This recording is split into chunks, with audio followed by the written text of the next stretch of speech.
하나님 말씀은 히브리서 6장 9절로 10절 보겠습니다.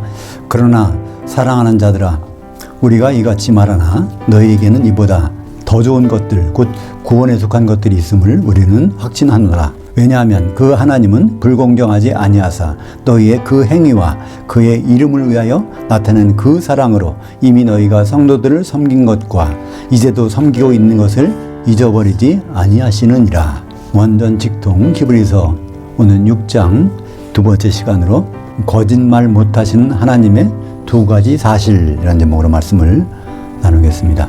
지난 시간에 히브리서 6장 1절부터 8절까지를 봤습니다. 지난 시간에 본 부분에서 연결되는 것이 오늘 9절부터 나옵니다. 그래서 9절 시작할 때 그러나가 나옵니다. 그러나 너희에게는 이보다 더 좋은 것들, 이보다 더 좋은 것들이란 말은 앞에서 무엇일까요? 앞에서 그게 나왔습니다. 땅이 하나님이 내려주시는 비를 받아서 내 땅 주인의 합당한 채소를 내면 복을 받고 가시나 웅웅퀴를 내면 불사람이 된다고 나오는 거죠. 그러니까 땅이 비를 받아서 그 흡족한 것을 내면은 채소를 내면은 복을 받는데 그것보다도 그건 이유가 아니라 더 좋은 복이 있다는 것입니다. 그죠? 이걸 설명하기 위해서 앞에 것을 받아가지고 그러나 한 것입니다. 그걸 누가 알고 있어요? 사도들이. 사도들은 이 성도들이 앞으로 더 좋은 것이 예비되어 있다는 것을 확실히 알고 있다는 것입니다. 근데 그걸 복을 받는다는 얘기는 유울로기아라고 합니다. 유울로기아는 세상의 복이에요. 육신을 입고 사는 동안에 잘 되는 복이에요. 근데 우리 성도들은 육신의 복뿐만 아니라 앞으로 영의 몸을 입고 나서 다음 시대에 받을 그 복을 말씀하고 있는 것이죠. 그거를 다른 말로 여기서 구원에 속한 것들이 있음을 확신하노라. 우리가 영의 구원뿐 아니라 앞으로 받을 예수님 만나서 확실한 구원 받는 것은 영의 몸을 입고 그분과 혼인해서 천년왕국에서 통치하는 그거 아니겠습니까? 그런 것을 여기서 말씀하고 있는 것입니다. 우리는 많이 하나님께 복을 구할 때 이 세상에서 잘 먹고 잘 살고 모든 일이 형통하기를 많이 구한단 말이에요. 사실 그런 일을 주세요. 구약 성경의 많은 부분들이 그거를 이루어 주셨어요. 근데 우리는 그런 유울로기아보다 마카리오스 복이 있다는 것을 우리에게 이제 말씀하고 있는 것입니다. 그래서 히브리서 6장 7절에 말씀 볼까요? 땅이 그 위에 내리는 비를 흡사하여 밭 가는 자들이 쓰기에 합당한 채소를 내면 그 하나님께 복을 받고 여기 복말을 받아가지고 오늘 말씀이 이어지는 겁니다. 그때 복은 마카리오스가 아니라 유울로기아. 그러니까 유울로기아라는 것도 한번 뜯어보면은 재밌어요. 헬라 말에서 유는요 좋다 그런 뜻입니다. 그리고 로기아는 무엇일까요? 로기아는 로고스에서 나온 말이에요. 로고스. 로고스는 하나님의 논리라는 거죠. 하나님의 논리에 맞춰면은 그 좋은 일이 벌어진다는 거예요. 하나님의 창조 질서를 딱 맞춰서 살면은 이 세상에서 복 받고 살 수 있다는 거예요. 그런 의미가 유로기아, 유로고스에서 유로기아 이렇게 생각하시면 하나님의 논리에 맞게 유는 좋다 또는 있다라는 뜻입니다. 있다, 좋다. 그 긍정의 뜻이죠.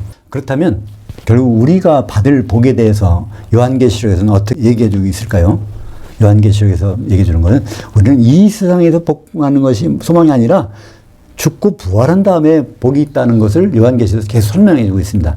한번 요한계시록 14장 13절 여기에 볼까요? 또 내가 들으니 그 하늘에서 음성이 나서 이르되 기록하라 지금 이후로 주 안에서 죽는 자들은 복이 있도다 마카리오스 하심에 그 영이 이르되 그러하다 그들이 수고를 그치고 중간에 쉬리니 이는 그들이 행한 일들이 따름이라. 여기에 한글 성경은 뭐라고 했죠? 성령이 이르시되 이렇게 나왔어요. 성령이. 그러니까 사도 요한을 데리고 다니면서 이제 안내하는 사람인데 그걸 그 영이라고 여기 해놨는데 그 영이 성령이 이제 땅에 있는 교회에 내버려 두고 사도 요한 데리고 다니면서 안내하는 안내자로 이렇게 잘못 번역했습니다. 성령이 아닙니다. 그 영, 예수님 천사가 거기서 말하는 것이죠. 그러니까 그때의 복, 마카리스의 복은 육신을 입고 있을 때 반 복이 아니라는 걸 알 수 있죠. 죽은 다음에 따르는 복이니까 우리의 소망은 그래서 율로기아가 아니라 마카리오스의 복입니다. 그것이 20장 요한계시록 20장 6절에도 나오죠. 이 으뜸 부활에 참여하는 자는 복이 있고 거룩하다. 그러니까 부활 후에 받는 복을 얘기해요. 성경은 항상 부활 후에 영의 몸을 입고 있을 때 받는 그 복을 계속 말하는데 우리는 구할 때 뭘 구합니까? 계속 이 땅에서 잘 되는 복을 주세요. 주세요. 이렇게 우리 생각과 하나님의 생각이 좀 다르죠. 복이 있고 거룩하도다. 둘째 사망이 그들을 다스리는 권세가 없고 도리어 그들이 하나님과 그리스도의 제사장들이 되어 1000년 동안 그리스도와 더불어 통치하리라. 이것이 바로 마카레스의 복이라는 겁니다. 그러니까 우리는 반드시 주님 앞에 서서 심판을 받게 돼요. 그 예외가 없습니다. 기독교인은. 그래서 마태복음 25장 10절을 한번 볼까요? 네, 슬기로운 5처녀와 미련한 5처녀가 있는데 들고 거기 기름도 같이 들고 있는 슬기로운 처녀가 있고 그냥 등만 들고 기름은 좀 준비 안 한 처녀가 있었어. 결국은 그들이 기다리다가 졸며 잘새야 되죠. 그럼 그들이 죽었다는 겁니다. 근데 주님 오시니까 깨어났어요. 신랑이 오신다. 그래서 공중에 올라갔습니다. 그때 벌어진 일이 마태복음 25장 10절입니다. 그들이 살아가는 사이에, 그러니까 미련한 5처녀들이 살아가는 사이에 그 신랑이 오므로 올리브유를 준비했던 자들은 함께 혼인잔치들에 들어가고 그 문은 닫힌지라. 혼인잔치가 2개 있다고 그랬죠? 그래서 오찬과 만찬에. 오찬에는 미련한 5처녀도 같이 참석했어요. 슬기로운 5처녀. 다 참석했는데, 그다음에 만찬에 가야 되는데, 기름이 떨어져가지고 예복을 못 입고 있으니까 그걸 고르 다니는 거예요.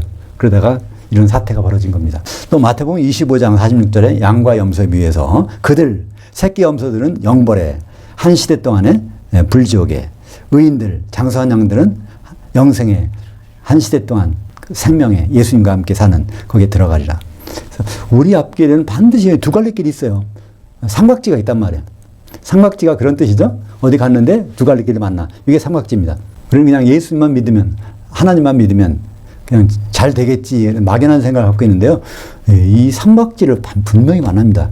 영생과 영벌에 이르는 삼각지를 기독교인들은 예외가 없이 만나게 돼요. 왜 그렇게 만날까요? 고린도전서 15장 51절 52절에 보면 마지막 나팔이 불릴 때 우리가 다 죽은 자나 산 자나 영의 몸으로 부활한다고 해요. 데살로니가전서 4장 16절 17절에도 마찬가지로 그리스도 안에서 죽은 자들과 그때까지 살아있는 기독교인들이 공중에 가서 주님을 만난다고 되어 있어요. 거기에 비기독교인들은 일단 공중에 못 올라가니까 기독교인만 가서 심판받습니다. 그러면 하나님의 구원에 대해서 히브리서에서 한번 말한 적이 있어요. 히브리서 2장 3절을 가볼까요? 우리가 이같이 큰 구원에 등한히 여기면 어찌 그 보응을 피하리요. 이 구원은 처음에 주로 말씀하신 바요. 들은 자들이 우리에게 확정한 바니. 이걸 그냥 문자 하나를 의미를 생각하면서 읽어야 됩니다. 근데 여기서 우리는 사도들 중심으로 말하는 겁니다. 큰 구원이 있다는 거예요. 근데 그 구원이라는 것은 주님이 말씀하신 것이라는 것입니다. 주님이 누구에게 말씀했어요? 사도들에게 말씀했잖아요. 그죠? 지금 사도들 이외에는 이 글을 기록한 사람이 없잖아요. 그죠? 그러니까 거기에 처음에 주로 말씀하신 바요. 그걸 들은 자들은 11사도들이 들었습니다. 그죠? 그래서 그걸 우리에게 확증한 바니. 이제 사도 바울은 이방인 사도니까 그때 나중에 그걸 다 확증해서 그 내용이 사도들이 전한 구원에 대한 내용이 무엇일까요? 결국 예수님 오신다. 오셔서 혼인하신다. 그때 일을 해서 말씀한 그때 구원이라는 것은 혼인 만찬에 들어가는 사람은 큰 구원을 이루는 거고 거기에서 탈락되는 사람은 완전히 저주에 이르는 것이죠. 베드로전서 1장 9절에 그러니까 사도 그때 그 말씀을 들은 주님한테 직접 들은 베드로가 바로 고백합니다. 뭐라고요? 믿음의 결국은 혼들의 구원을 받으며 거듭나는 것은 아버지의 긍휼로 되지만 베드로전서 1장 3절에 그러나 믿음의 결국은 혼의 구원을 받아야 되는데 이 혼의 구원이 무엇을 의미할까? 베드로전서 3장에서 설명합니다. 혼의 구원이라는 것은 이미 이런 일이야. 노아 시대에 노아 방주에 들어가서 구원받은 사건이 있어. 8혼이 가서 구원받았는데 요것처럼 된다는 거예요. 근데 노아 방주가 보통 방주인가요? 튼튼하고 잘 져서 그럴까요? 아닙니다. 거기에 하나님의 특별한 방법이 있어요. 방주 안팎을 역청을 칠해라. 돌기름을 칠해라. 반석에서 깨진 기름으로 거기에 발라진 거. 그 속에 들어가 있으면 혼의 구원을 받는다는 겁니다. 예수 그리스도께서 십자가에서 깨주셨어. 뭘 보내주셨어요? 거기서? 성령을. 그러니까 성령의 두루마기를 입으면 성령 세례 가운데 있으면 그리스도의 옷을 입으면 큰 구원이 있다는 겁니다. 그 구원은 바로 죽을 때 구원이 아니라 부활할 때. 그러니까 이 세상도 아니고 죽어서도 아니고 부활할 때 심판대 앞에서 큰 구원을 받는다는 거. 그거를 오늘 히브리서 6장 9절에 곧 구원에 속한 것들이 있음을 우리는 확신하노라. 그러니까 그 땅에서 복 받고 안 받고 그 정도가 아니라 부활한 다음에 그 복이 있다는 것을 사도들은 성도들에게 얘기해 주고 있는 것입니다. 그 이유가 나옵니다. 왜냐하면 10절 그 하나님은 불공정하지 아니하사 너희의 그 행위와 그의 이름을 위하여 나타낸 그의 사랑으로 이미 너희가 성도들을 섬긴 것과 이제도 섬기고 있는 것을 잊어버리지 아니하시느니라. 이게 한마디로 무슨 말로 요약될까요? 세 계명입니다. 세 계명이 아가페 사랑으로 서로 사랑하는 거잖아요. 그죠? 지금도 섬기고 있는 것과 앞으로도 섬기고 있을 것, 이것을 하나님이 공정하게, 공평하게 이거 인정해 주신다는 거예요. 그 사랑이 어떤 사랑이요? 아가페 사랑으로. 누구를? 남을, 불쌍한 사람? 아니요. 너희끼리 서로 사랑하는 거. 그죠? 성도들끼리 사랑. 그러니까 성도가 아닌 사람은요, 아가페 사랑이 불가능해요. 왜냐하면 아가페 사랑은 성령을 통해서 부어지는 사랑인데 성령을 받을 수 없는 사람은 아가페 사랑이 불쌍히 여길 수 있어요. 그러나 아가페 사랑은 성도끼리라는 사랑이죠. 예수님이 주신 세 계명을 한번 볼까요? 요한복음 13장 30절을 보면 세 계명을 너에게 주노니 서로 사랑하라. 내가 사랑한 것 같이 너희도 서로 사랑하라. 여기 너희라고 있어요. 너희들. 다른 사람 가지고 이렇게 아가페 사랑으로 사랑할 수 없어. 그렇지만 너희끼리, 예수님의 제자들끼리, 성도들끼리는 사랑해야 되는데 어떻게? 아가페 사랑으로. 그것이 아가파테 현재형 명령입니다.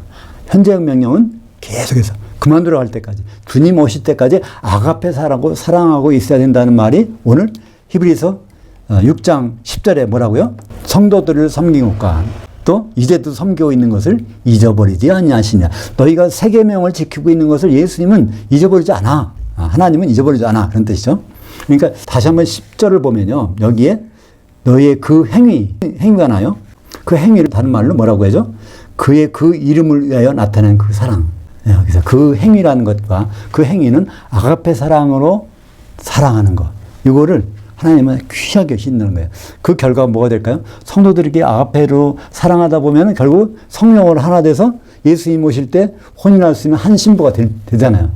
바로 여호와 하나님께서는 그 이름을 위하여, 그 이름이 여호와인데 여호와는 무슨 뜻이라고 그랬죠? 되게 하실 분. 반드시 되게 하실 분. 뭘 되게 할까요? 첫 번째는 아담이 돕는 배필과 혼인하는 걸 되게 하실 분이야. 그건 모형이고 아담은 그리스도의 모형이니까 교회와 그 이름이 바로 여호와 하나님의 이름이란 말이야. 그 이름 가운데서 반드시 혼인을 성사시킬 분이 바로 우리가 서로 사랑하고 있어 아가페로 그러면 참 좋아하신단 말이야. 그래서 공평한 판결을 내리셔요. 그래서 로마서 5장 5절에 보면 분명해집니다. 아가페 사랑이 뭐를 통해서 나타나는지를 우리에게 주신 성령으로 말미암아 그 하나님의 그 사랑, 아가페 사랑이 우리 마음들에 부음받음이.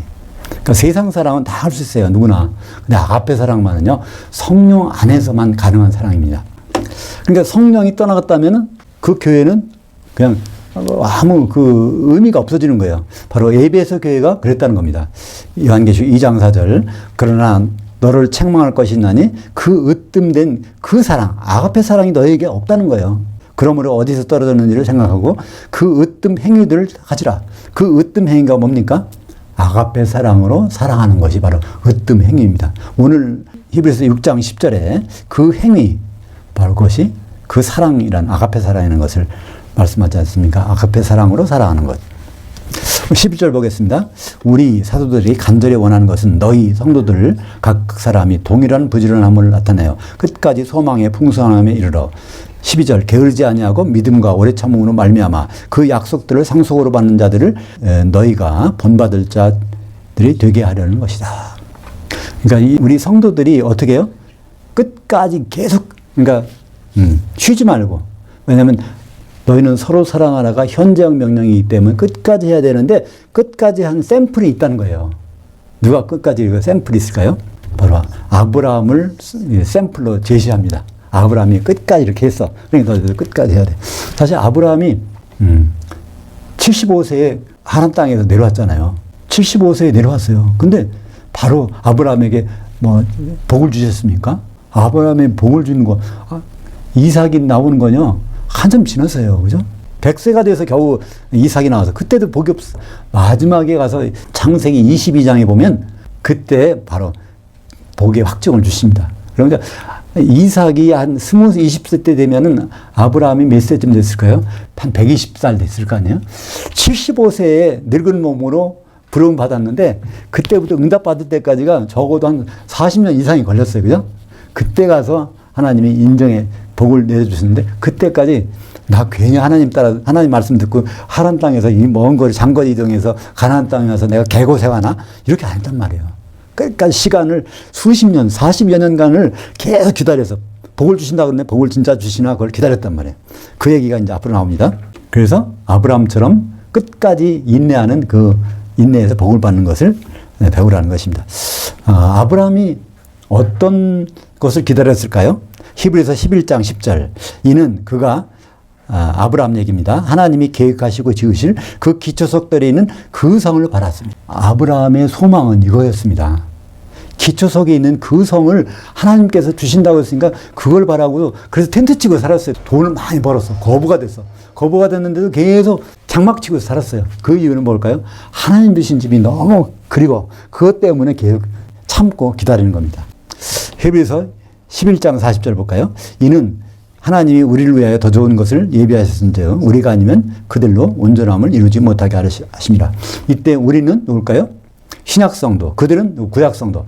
그러니까 구약성도들은 뭘 바랐어요? 새 예루살렘에 건축되어 갖고 거기에 백성으로 들어가는 걸 바라는데 그럼 누가 새 예루살렘 어린 양이 신부가 될까요? 신약의 성도들이. 신약 성도들이 어린 양이 신부가 돼 갖고 그 새 예루살렘을 그 마련해 놓으면은 그때 거기 들어갈 거를 소망했다고 여기 나오지 않습니까? 히브리서 11장 40절에 보면 우리와 그들을 분명히 구분하고 있습니다. 그러니까 다시 한번 볼까요? 히브리서 11장 10절 한번 보죠. 그가 아브라함이 하나님이 계획하시고 지으실 그 기초석들이 있는 그 성. 그게 뭔지를 몰랐는데 요한계시록 보면 그게 있어요. 어디 있죠? 요한계시록 21장 14절. 그 성의 성곽에는 12 기초석들이 있고 그 위에는 그 어린 양이 12 사도들이 12 이름들이 있더라. 이거를 아브라함에게 희미하게 보여주셨어. 그것 가지고 아브라함은 소망을 붙들고 죽을 때까지도 그 소망을 가지고 죽었어요. 앞으로 백보자 심판 때 나와서 바로 생명책 이름이 있어서 그때 이제 새 예루살렘 성으로 하나님 백성으로 들을 것입니다. 그 장면이 바로 요한계시록 21장 24절. 만국이 그 빛 가운데로 다닐 것인데 그 땅의 왕들이 자기들의 영광을 가지고 그리로 운반하도다. 이때 만국이 구약 성도가 포함되는 거죠.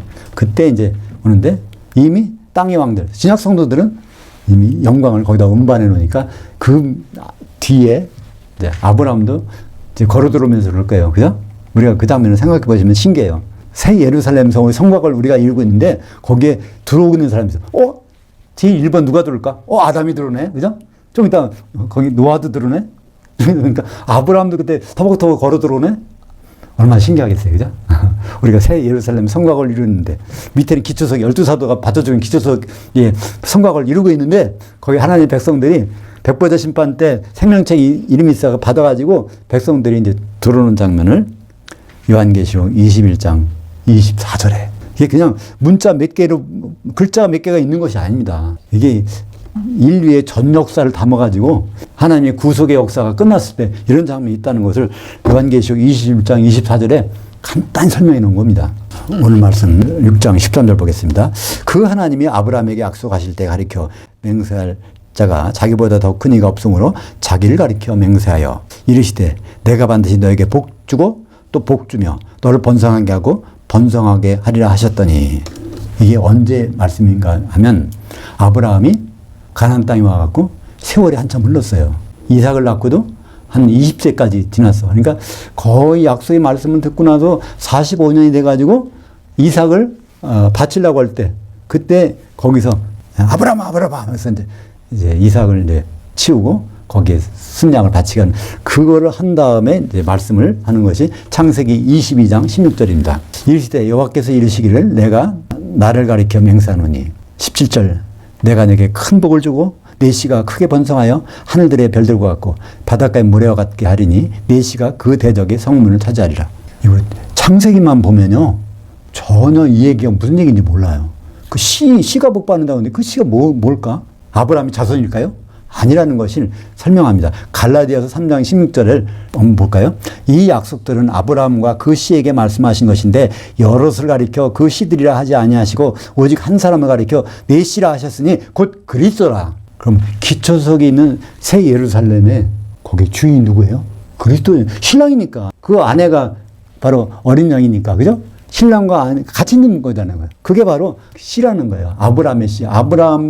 아브라함이 소망을 가지고 계속 기다려서 이루게 될 그 씨가 거기 있다는 거예요. 그러니까 이 세상의 복을 기다린 게 아니라 아브라함이 바로 죽고 나서 부활한 다음에 마지막에 있을 그 씨를 보고 기다렸다는 것입니다. 그 씨를 봤기 때문에 그 씨가 뭐라고요?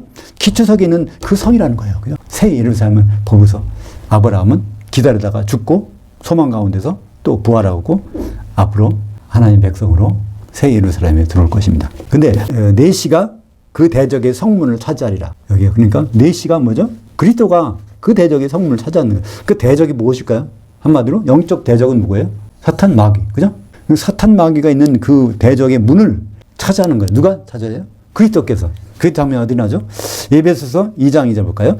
그때 너희는 그 가운데서 행하여 이 세상 풍조를 따르고 공중의 권세 잡은 자를 따랐으니 지금 곧 불순종의 아들들 가운데서 역사하는 그 영이라. 그러니까 사탄 마귀는 어디에 있어요? 공중 권세를 잡고 공중에서 눈에 안 보이지만 통치하고 있어. 근데 그 공중이 어떻게 될까요? 요한계시록 16장 17절. 일곱째 천사가 그 대접을 그 공중의 소돔에 그 큰 음성이 그 성전에서부터 그 보좌로부터 나서 되었다 하시니. 바로 그리스도의 심판대에서 마지막으로 진노의 대접을 바로 공중에 쏟으니까 공중에 권세 잡은 자가 무적행으로 쫓겨나가고 거기에 이제 예수님이 누구와 더불어 통치해요?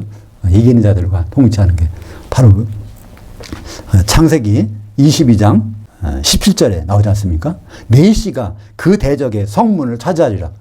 요한계시록 16장 17절에 그것이 그대로 나오지 않습니까? 되었다. 이제 됐다. 성문을 차지했다는 겁니다. 대적의 성문. 공중에 있는 마귀의 대적의 성문을 예수님 그리스도께서 차지하고 천년 통치를 하시는 장면 나타나고 있지 않습니까? 15절 보겠습니다. 오늘 말씀 히브리서 6장 15절. 그가 이같이 오래 참아 그 약속의 것을 받았느니라. 그러니까 여기 한번 생각해 보세요. 오래 참아. 이건 그냥 글자만 읽지 마세요. 얼마나 참았어요? 75세에 하란 땅에서 그러니까 갈대아 우르에서 나온까지는 더 오랜 시간이지만 하란 땅에서 그 가나안 땅으로 온 때가 75세요. 지금은 75이면은 아직 뭐 청춘이라고 그러죠? 100세 시대니까. 근데 75이면 일반적으로 나이가 많잖아요. 그러니까 파파 할아버지가 돼가지고 왔는데 그때 이루어진 것이 아니라 100세 돼서 이삭을 낳고 그 이삭이 한 장성해서 한 20세 돼가지고 그때 이 약속의 겉을 받았느니라. 약속을 받은 것이 아니라 약속의 것을 받았어. 약속의 증표를 받았다는 거예요. 새 예루살렘에 거기 들어간다는 것을 증표를 받았다는 거예요. 그 약속이 무슨 약속일까요? 대적의 성문을 차지하는 거죠. 공중권세 잡은 자가 있는 대적의 그 성문을 차지하는 그 약속, 그것을 증표로 받고 그런 죽었습니다. 앞으로 나오겠지만 이제 뒤에 11장에 그게 나와요. 그 사람들은 증거는 받았으나 약속은 받지 못하였으니. 약속은 이제 새 예루살렘 들어가, 그게 진짜 약속이야. 그거의 증표를 가지고, 우리가 증표만 있으면 거기 들어갈 수 있어. 그래서 오늘 6장 15절에 약속을 받았다고 하지 않냐고 뭐라고 했어요? 약속의 것을 받았느니라. 약속 자체는 거기 들어가야 돼. 새 예루살렘에. 근데 거기 들어간다는 확실한 보장을 받았다는 거예요. 어디서 받았어요? 창세기 22장 17절에서. 메시가, 그리스도가 그 대적의 성문을 차지하리라. 이걸 확실히 일러줬어. 그리스도께서 공중권세 잡은 자 치워버리고 천년왕국을 통치하는 그것을 확실히 받은 것을 말씀해 주고 있습니다. 히브리서 11장 13절에 그걸 좀 자세히 말씀하고 있어요. 14절까지. 이 사람들은, 구약 성도들은 다 믿음을 따라 죽었으며 그 약속들을 받지 못했을 때 새 예루살렘을 눈으로 보지 못했단 말이에요. 그것들을 멀리서 보고 환영하며 또 땅에서는 외국인들과 나그네임을 증언하였으니 그들이 이같이 말하는 것은 자기들이 본향 찾는 자들임을 나타내려 하십니다. 그러니까 본향, 새 예루살렘에 들어가기 위해서 그 믿음으로 약속들을 받지 못했지만 증표는 받았다는 것입니다. 16절 보겠습니다. 왜냐하면 사람들은 자기보다 더 큰 자를 가리켜 맹세하나니 그 맹세는 그들이 다툰 모든 일의 최후 확정이니라. 하나님이 약속했는데 그냥 약속만 한 게 아니라 거기다 맹세까지 했다는 거예요. 이 맹세라는 단어가 요한계시록에는 큰 의미로 쓰입니다. 먼저 예수님은 뭐라고 말씀하셨을까요? 마태복음 5장 34절. 나는 너에게 이르노니 도무지 맹세하지 말지니. 그러니까 율법에는 너희가 맹세하면 반드시 지켜야 돼. 율법은 그렇게 돼 있어요. 근데 예수님은 뭐라고 말씀하세요? 아니, 맹세하지도 마. 그런 거예요. 좀 야박하신 것 같죠? 예수님이. 그런데 그게 아니에요. 요한계시록에서 맹세하는 분이 나와. 그분이 바로 사람이 아니라 하나님이시고 예수님이라는 것을 미리 보여준 거예요. 앞으로 너희는 맹세는 내가 하나님이 하는 거야. 너희들은 못해. 그래서 맹세하는 자가 나타났다면 그분이 하나님이라는 걸 금방 알 수 있어요. 요한계시록 10장 5절, 6절, 7절 보겠습니다. 요한계시록은 10장은요. 재림장입니다. 요한계시록에서 예수님이 재림하신 장면이에요. 내가 본 바 그 바다와 그 땅을 밟고 서 있는 그 천사가 그 하늘을 향하여 오른손을 들고 맹세하여 이르되, 여기 맹세가 나오잖아요. 맹세하는 걸 보면 이분은 사람이 아니구나, 하나님이구나, 그런 걸 알 수 있죠. 이르되 지체하지 아니하려니 일곱째 천사가 소리내는 날 그의 나팔을 불려고 할 때 그 하나님이 그의 종들 선지자들 그 사도들을 통하여 전하신 복음과 같이 그 하나님이 그 비밀이 이루어지더라. 하나님 그 비밀이 뭐예요? 그리스도와 교회가 혼인한 건데 그것이 누구대로? 사도들이 전해진 복음대로 이루어진다는 거예요. 다시 오늘 말씀 6장 17절 보겠습니다. 그 하나님은 그 약속 상속자들에게 그 의도가 변하지 아니함을 충분히 나타내시려고 그 일을 맹세로 보증하셨으니, 이것은 아브라함이 이삭을 바치려고 할 때 그때 이제 대신 바치게 하시고 그때 한 얘기를 쭉 말씀하시는 겁니다. 18절. 하나님은 거짓말 하실 수 없으시기 때문에 두 가지 사실들을 변경하실 수 없으시며 앞에 있는 소망을 붙잡으려고 피난처를 찾고 있는 우리가 큰 안위를 받게 하려 하심이라. 여기 이제 그게 나와요.